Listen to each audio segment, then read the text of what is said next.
पॉडकास्टवाले पॉपकॉर्नच्या गणपती विशेष भागात पुण्यातील मानाची दोन मोठी मंडळं येऊन ठाकणार समोरासमोर.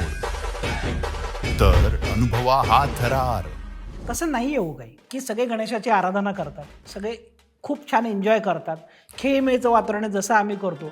वडील एका मंडळात असतात, मुलगा एकाचाच असतो, चुलते एका मंडळात असतात. अजून म्हणजे असं होतं की एखाद्या मंडळात चहा आला ना, त्याला अरे त्यांच्याकडे चहा आलाय का बघ, नाही तर बोलव याला. कॉम्पिटिशन नसून कॉपरेशन आहे.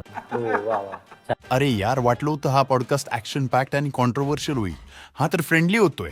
तुळशीबाग म्हटलं ना की महिला आणि तुळशीबाग अतूट नाते. महिलांचं माहेरघर तुळशीबागेला समजलं जातं आणि वर्गणीबद्दल काय थोडंसं काहीतरी वेगळं वातावरण केलं जातं. की वर्गणी हे काय आहे, तर वर्गणी हे लोकांना कनेक्ट आणि फीडबॅक घेण्याचं माध्यम आहे. काय माहिती का, जगामध्ये तुम्ही सगळं काय करू शकता, पण समोरच्या खिशातनं 1 रुपया काढणं हे किती अवघड असतं आणि ती कला आम्ही त्यावेळेस शिकलो. त्यामुळे असं म्हटलं जातं की गणेशोत्सव हे एक मॅनेजमेंट स्कूल आहे. गणेशोत्सवाचा कायम प्रश्न होतो की अरे गणेशोत्सवातनं राजकीय कार्यकर्ते असे घडले जातात की जो 10 वर्ष रस्त्यावर उतरून काम करतो, जो प्रशासनाबरोबर विषय मांडू शकतो, जो जनतेचे विषय सॉल्व्ह करू शकतो, असाच तर लोकप्रतिनिधी आपल्याला पाहिजे ना. या पाण्यात आम्ही विसर्जित करू का हो, की जिथं आज आपण आपल्या नदीचं पाणी पिऊन दाखवतो का.